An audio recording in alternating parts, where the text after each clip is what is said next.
Pois é, hoje vamos fazer um comparativo entre duas câmaras da Canon, a R3 e a R6, duas câmaras que estão focadas para desporto, para ação e acho que está na altura de nós sabermos se será que vale mesmo a pena fazer o investimento na R3 ou será que a R6 é mais do que suficiente para fotografarmos desporto e ação da melhor forma. Ora, tivemos a oportunidade de utilizar este fim de semana estas duas câmaras para fotografar várias situações, para vocês poderem perceber a diferença que existe em cada uma delas e para perceberem que, eventualmente, se calhar, não vão precisar de fazer um investimento tão grande na R3. Fiquem para o fim. No fim vamos mostrar muitas imagens tiradas com as duas câmaras, tiradas com várias objetivas e em várias situações, desde futebol, hockey e principalmente motas da Superbike que tiveram no Estoril este fim de semana e eu tive ao trabalho, ao serviço da Motul e tive a oportunidade de fotografar com estas duas câmaras e tentar realmente perceber a diferença entre uma e outra, o que foi ótimo porque é nessa altura quando nós comparamos e tiramos com uma e tiramos com a outra é que nós vemos realmente as diferenças entre as câmaras. Mas antes disso vou-vos apresentar, vamos falar um bocadinho delas para vocês ficarem a conhecer um bocadinho melhor estas duas câmaras. Agora vamos falar da parte física, elas são um bocadinho diferentes e a principal característica, a principal diferença é que a R3 tem punho incorporado. Quer dizer que nós no caso da R6, para termos punho vamos ter que comprar um punho extra vendido à parte, em separado. No entanto, acaba por ser também uma situação que fica a câmera um bocadinho mais versátil, pode ser ficar mais leve para outro tipo de situações. No caso da Canon R3 já vem com punho incorporado, é uma câmera que nos dá toda uma pega muito mais segura, pois temos espaço para toda a mão. Temos também a possibilidade de ter o punho disparo para fotografarmos verticalmente, que nos dá também uma situação muito mais estável, muito mais confortável quando temos que fazer várias fotos com o punho na vertical. A nível de botões, elas são muito parecidas, têm os botões praticamente no mesmo sítio. A Canon R3 tem ecrã em cima, mas a Canon R6 não tem ecrã, tem aqui o dial. Eu prefiro o dial. Para quando é para fazer aquela mudança na hora, aquele mudar do C1 para o C2 ou para o C3, acaba por ser tudo muito mais rápido e que às vezes a gente pensa que é para a esquerda e é para a direita, às vezes demora um bocadinho em entrarmos ali no modo dela. Só há um botão, no caso da Canon R3, que eu não gosto da posição dele, que é o botão de play, de review das nossas fotos, porque quando nós estamos a fotografar com a câmera na mão e temos eventualmente uma teleobjetivo e temos o braço esquerdo esticado, eu se quiser carregar no botão de play para ver as fotos sem tirar o braço esquerdo, eu não consigo com o meu polegar, pura e simplesmente não chega ao botão de play. E no caso da Canon R6, nós temos aqui o botão aqui em baixo e nós podemos estar perfeitamente e nos direcionar. Já há muitos casos que eu já vi fotógrafos que passaram o botão de play aqui para o botão de REC, no caso da R3, enquanto carregam não estão a filmar, mas quando carregam faz botão de play porque está mais acessível ao polegar. É o único botão que eu realmente não estou habituado. Claro que aqui a situação do on e off também está num sítio diferente, mas é um botão também fácil de aceder. Estou habituado a ter aqui a situação aqui em cima, no caso da R6 e também da Canon R. Portanto, aqui só uma pequena situação relativamente à posição dos botões. Falando de sensores, a Canon R3 tem um sensor de 24.1 megapixels, enquanto que a Canon R6 tem um sensor de 20.1 megapixels. A Canon R3 tem uma particularidade no seu sensor, tem um stacked sensor, diferente de ser um sensor normal. É um sensor que é muito mais rápido a registar a informação. Os sensores fazem um varrimento, não é? Quando estão a fazer o registro, e no caso da R3 ele faz um varrimento muito mais rápido e que pode acontecer, eu por acaso nunca apanhei, mas pode acontecer, por exemplo, para quem fotografa golfe e faz uma foto ali muito rápida, às vezes consegue-se ver ali um bowing, ali um abaulado do taco de golfe, porque a câmera ao fazer o varrimento não teve velocidade suficiente para apanhar ali o taco exatamente no mesmo sítio, então conforme ele vai dando a tacada, o taco vai estando num sítio um bocadinho diferente e faz aquele efeito de bowing, enquanto no caso da R3, como é um sensor mais rápido, registra mais rapidamente a imagem, nós não temos esse problema. Essa é praticamente a única diferença, tirando a situação, como é óbvio, dos megapixels. São as duas full frame, mas com 20 megapixels e 24 megapixels. Elas têm tão poucos megapixels exatamente por serem câmaras de ação, porque tiram muitas fotos e nem é para aqueles fotógrafos de desporto que precisam de tirar bursts de 20, de 30 fotos e então, como é óbvio, vamos ter sensores mais pequenos. Como é óbvio no caso de vocês gostarem de fazer crop, ou seja, de cropar ali a foto, de não terem uma objetiva tão grande, e então dos 20 megapixels querem fazer ali um crop, como é óbvio não vão ter tantos megapixels para poder utilizar. Eu pessoalmente não costumo fazer crop, não é, eu não gosto de fazer um crop muito grande na foto. E eu trabalho com revistas e tenho enviado muitas fotos com 20 megapixels para fazer página dupla e não tenho tido nenhum problema. Portanto, e lembra-se que antigamente a gente trabalhava com 8 megapixels, com 9 e havia outdoors também, já havia outdoors nessa altura. Portanto, não são os megapixels, não é problema. O facto de só ter 20 megapixels, 24 megapixels, não é de maneira nenhuma problema. Há muita gente a trabalhar com um DX Mark I que só tem 18 megapixels e trabalham para todas as revistas, para todas as marcas e não há problema nenhum. Agora vamos falar de ISO, pois é, porque estas duas meninas são chamadas Beast relativamente a ISO. Elas têm, o ISO nativo deste 100 tem 102.400 e depois pode ser expansível até 204.800. Mas vocês vão, Vasco, 204.800, mas para que é que isso serve? Olha, serve para a mesma coisa que um carro que tem 700 cavalos.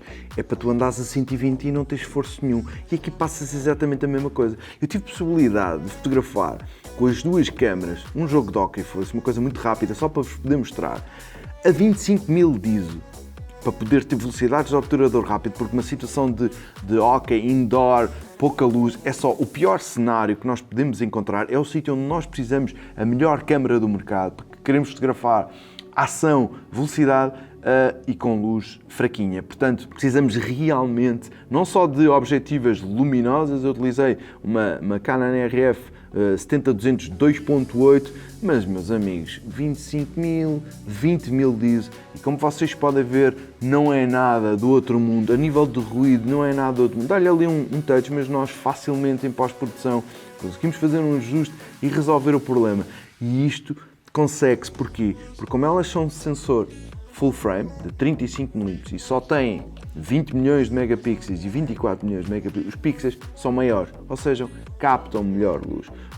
Câmaras que tenham mais megapixels, o sensor é exatamente do mesmo tamanho, os pixels têm que estar mais juntinhos, são mais pequenininhos e não captam tão bem a luz. Portanto, quem quer fotografia de pouca luz, com pouca luz, longas exposições, etc., e desporto indoor, por exemplo, em que precisa de ISO altos, estas duas câmaras são brutais. Portanto, não se esqueçam, é muito importante. Mais do que hoje em dia, preciso de uma objetiva luminosa. Não, precisa de um sensor com capacidade de ISO a sério e como vai até aos 204.000, nos 25.000 não passa nada, ok? Agora vamos falar de outra coisa muito importante nestas meninas, pelo facto de serem câmaras de ação, que é a velocidade de disparo, a quantidade de fotos que a gente consegue tirar com elas. Pois muito bem, a R3, com o obturador mecânico, faz 12 fotos por segundo com 14 bits de qualidade e faz, ouçam bem, 30 frames por segundo com obturador eletrónico. 30 frames. É assim qualquer coisa estúpida. É só...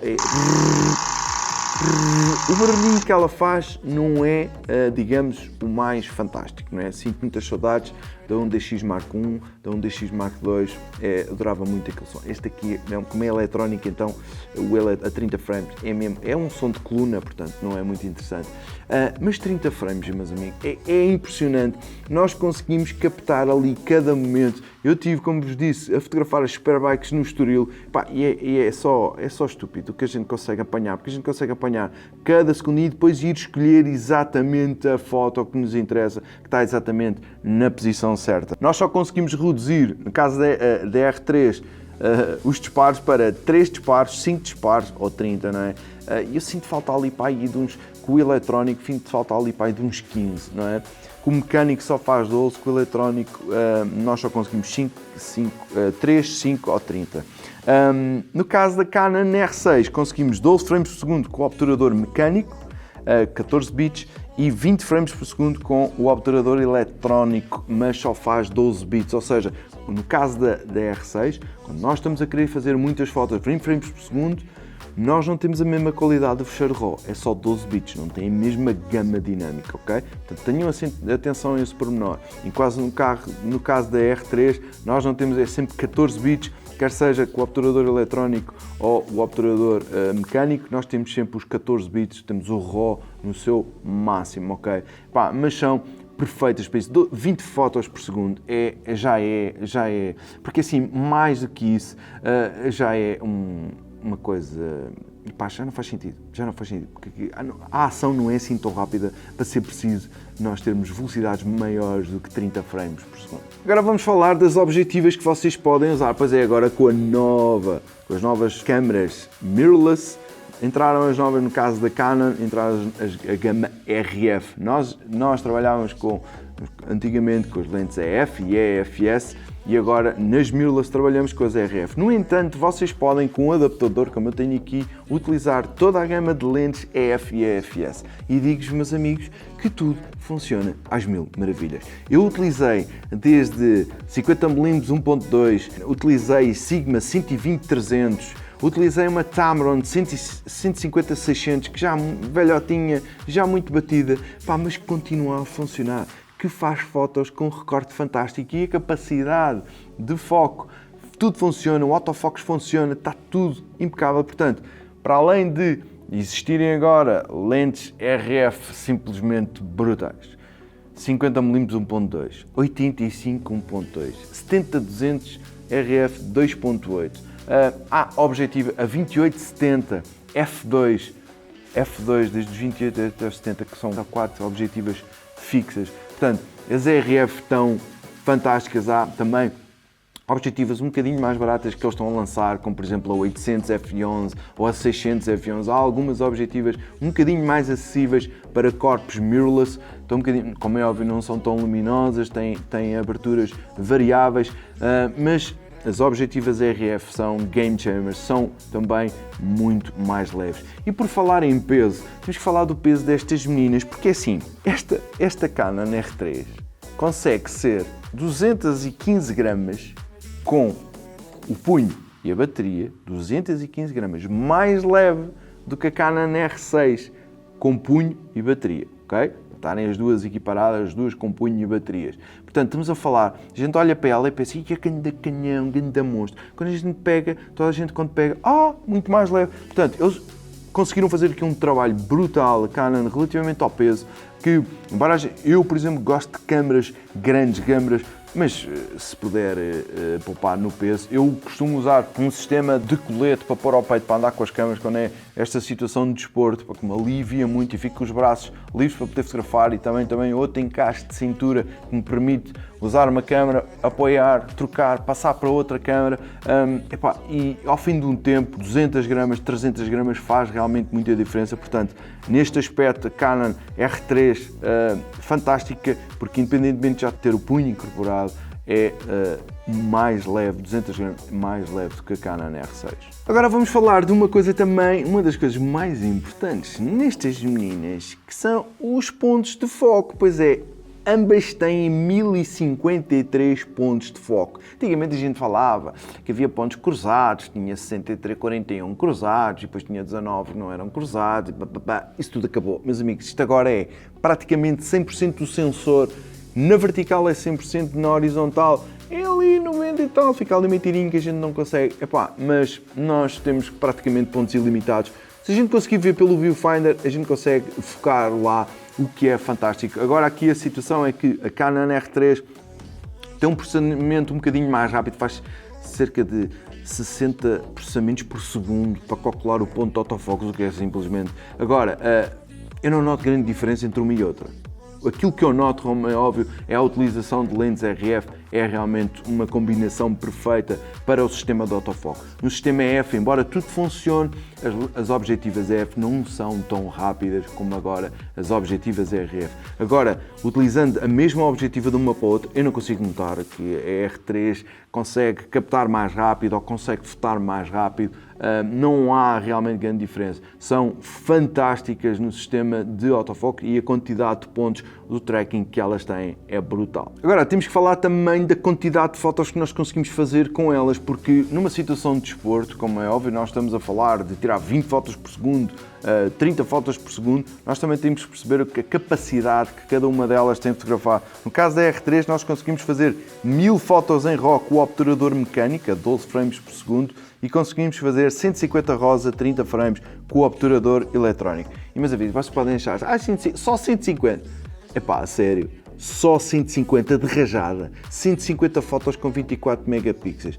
É que assim, se é para fazer mais, é para filmar em 4K a 120 frames e depois sacam um fecheiro ou filmam 6K RAW e sacam um frame lá e filmam a velocidade, porque assim, não há tanta informação que seja necessário captar, quer dizer, no caso do desporto, ali vai dar o chute, ali acabou, não é? Para ficar ali 1, 2, 3, quer dizer, acho que é um bocado de exagero. Portanto, estes bursts, esta quantidade de fotos é mais do que suficiente. No caso da R6, conseguimos fazer 240 RAWs com o obturador mecânico, o obturador eletrónico, porque como é óbvio, como são 20 megapixels, este é 24, tem menos megas, portanto consegue registar 200, ou seja, tem encher o buffer 240 fotos. É um bocadinho mais, malta. Portanto, vocês nunca vão conseguir, acho eu, chegar aqui ao limite disto, porque se o fizerem também é só porque vocês são apanhados da cabeça, porque isto não faz sentido nenhum.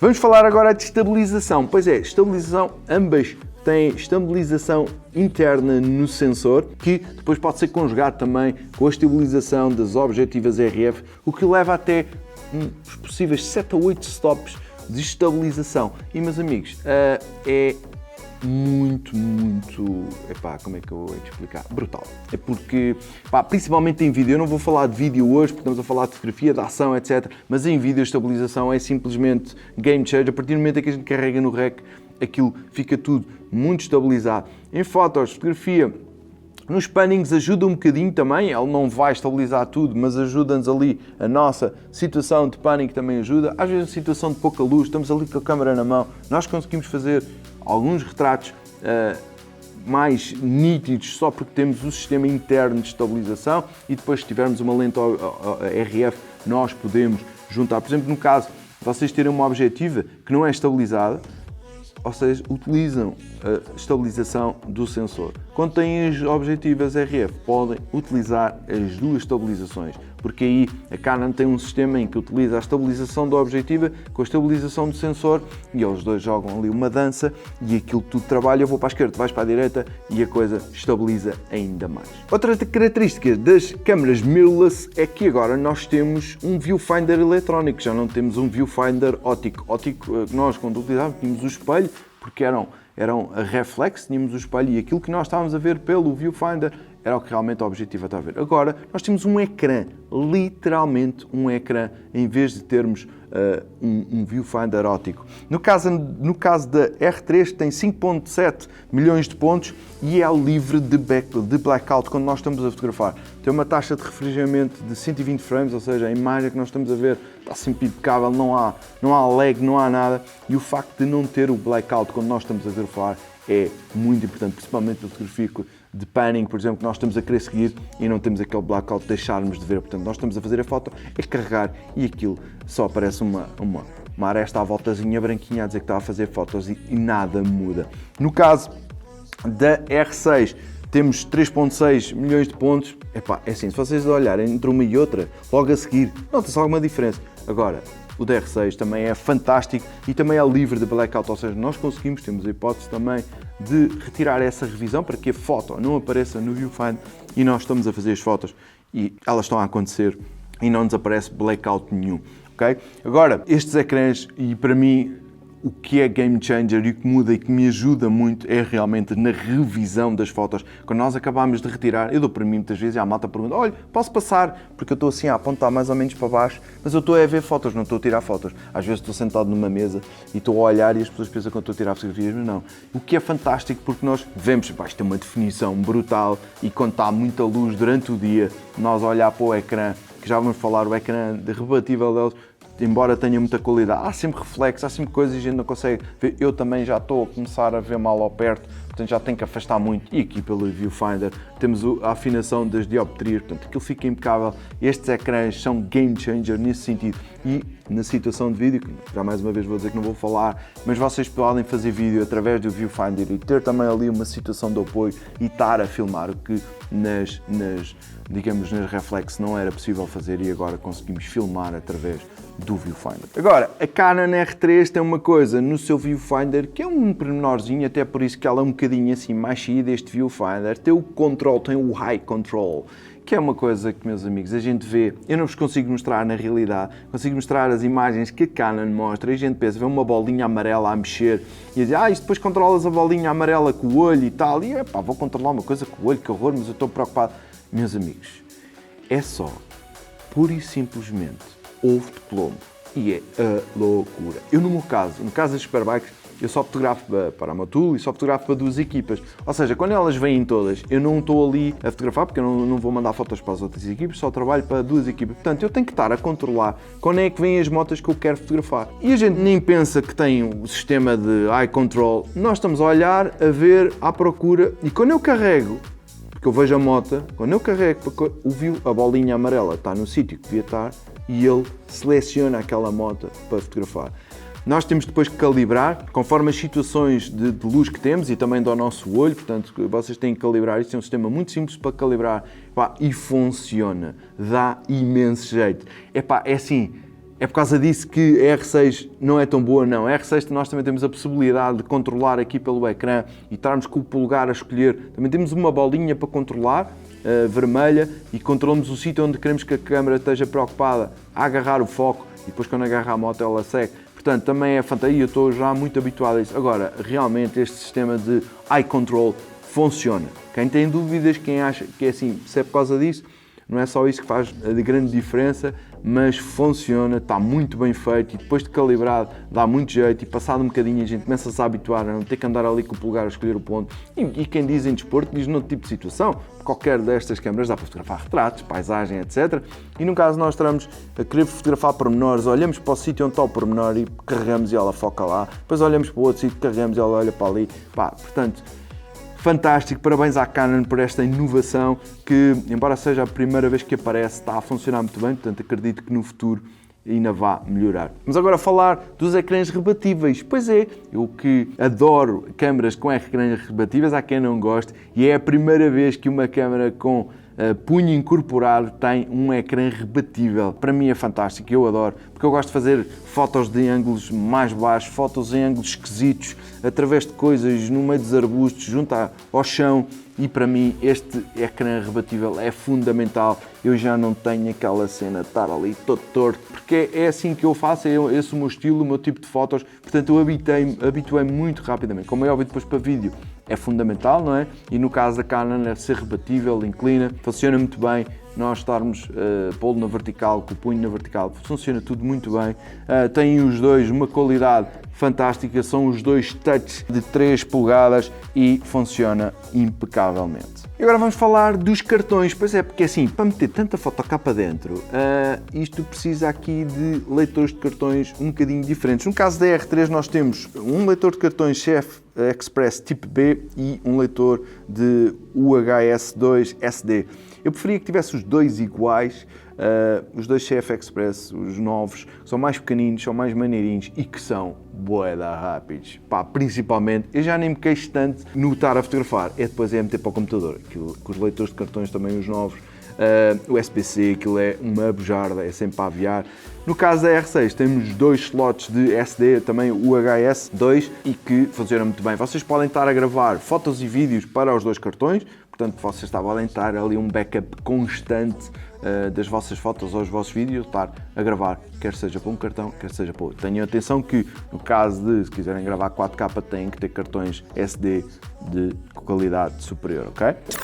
Malta, desculpem lá, é que estava ali a editar o vídeo e é que me percebi que me esqueci de falar de uma coisa bem importante, que é o sistema de detecção de caras, de animais e de veículos. Pois é, estas meninas, aqui a R6 até já está neste momento em modo de vídeo, já tem aqui um rig e tal, não liguem, isto já, é que eu estava ali a editar, né? Aqui a R está a preparar para coisa e tal. Portanto, estas meninas detectam caras, detectam o olho, detectam os animais, mas agora com o update também, assim que saiu o R3 que detecta veículos, carros de lado, de frente, de trás, impecável, motas em circuito tem que ser como veículos, mas motocross tem que ser como pessoas. Ele agarra no capacete, em vez de detectar a moto, detecta o capacete. Por acaso é interessante que eu estive a fotografar a Enduro a semana passada e no caso das motos eu, em vez de pôr veículos, tive que pôr para detectar pessoas e é brutal porque ele agarra logo ali, assim que vem a moto, agarra na cabeça. E agora aqui nas Superbikes tem que ser veículos. E a R6 faz exatamente a mesma coisa. Se o update foi atualizado, é importante vocês atualizarem as vossas câmaras e este sistema é simplesmente brutal. É game changer, meus amigos, porque assim, isto é só apontar. Isto agora é mel, é fazer um enquadramento e quando ela vem... Então se é só uma... Ou se vê só um carro, quando faço as fotos para a revista também, pá, o carro vem lá, aquilo é pôr, o gajo agarra na grelha, faz a curva toda e vem sempre agarradinho ao carro. É brutal. Para retrato também, como é óbvio, ali a detectar a cabeça, a detectar o olho, a gente ali com aberturas 1.2, 1.4, o gajo está sempre lá no olho, porque o olho é que é importante. Mas a nível de desporto, de ação, mesmo quando fotografei o hockey, pá, ele vai atrás e o futebol, pá, vocês veem que está sempre focado, ali as várias posições está sempre focado, detecta, depois com a possibilidade que as duas têm no sistema de autofocos da Canon, de pôr ali, acho que é o modo 2, em que ele agarra, fica fixo no tema e evita obstáculos que se possam pôr à frente. Portanto, se passar outro jogador à frente, ele não vai mudar o foco e vai se manter lá ao fundo, agarrado no tema na pessoa, porque está com detecção de caras. Portanto, neste sistema, o sistema de autofocos da Canon é simplesmente brutal, ok? Desculpem lá, vou ali voltar para a edição. E agora vamos falar aqui da grande questão que nos faz pensar se nós devemos comparar a R6 ou a R3, que é, nada mais nada menos, do que o preço. Pois é, meus amigos, a Canon R3 custa 6.399 e a R6 2.395. Claro que se vocês quiserem adicionar o punho à R6 custa mais 439 euros, portanto estamos a falar de 2.834 euros. Portanto, vamos falar aqui praticamente de 4.000 euros de diferença. 4.000 euros. Epá, dá para comprar duas destas. Será que justifica? A minha opinião é que não. Vocês, para mim, a Canon R6 é a melhor câmera preço-qualidade no mercado. Seja para que for, seja para retrato, seja para desporto, seja para paisagem, para mim é preço-qualidade. Esta câmera está perfeita. O preço acho que é acessível. Canon R3, como é óbvio, é mais cara, é melhor, mas é bastante mais cara. Justifica para realmente profissionais de desporto, quem fotografa ação todas as semanas, autódromo todos os fins de semana, futebol, malta que vai para o futebol fotografar à noite, Benfica e Sport todas as semanas e depois jornalistas, é que não há dúvida nenhuma. Se vocês são um fotógrafo de futebol, nem pensem duas vezes. Esta não é a câmera principal, a flagship da Canon, não é? Eles dizem que é um DX Mark III, mas esta é melhor que um DX Mark III. Como é óbvio, esta é a R3, está para sair a R1, está para sair a R7 e a R10. A R7 vai ser sensor APS-C, a R10 vai substituir a gama M. Portanto, vão sair muitas novidades. O mirrorless não está para ficar, o mirrorless já é o atual. O meu veredicto é que vocês com a R6, quem fotografa desporto, fica perfeitamente satisfeito, não vão encontrar qualquer problema, vão ter tudo a funcionar. Há aqui um sweet point entre o tamanho do sensor e atenção que o sensor da 1DX Mark III é o mesmo que está aqui na R6, portanto há aqui um equilíbrio. Isto é quase como aos carros. Vocês sabem, quando há aqueles carros que saem, há ali tudo funciona entre o motor e o chassi, etc. Eu que não percebo nada de carros, aqui é o que eu sinto. Há aqui todo um equilíbrio, tudo a funcionar, no caso da R6 e como é o R3, brutal, mas pronto, são 6.400 euros, é realmente um grande investimento. Portanto, meus caros, vou-vos deixar agora com algumas imagens que nós fizemos, de todas as fotos que nós fizemos com o R3 e com o R6, quer seja no autódromo, fizemos também futebol e fizemos um bocadinho de hockey. Meus amigos, qualquer dúvida já sabem, deixem nos comentários, subscrevam o canal e até à próxima.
All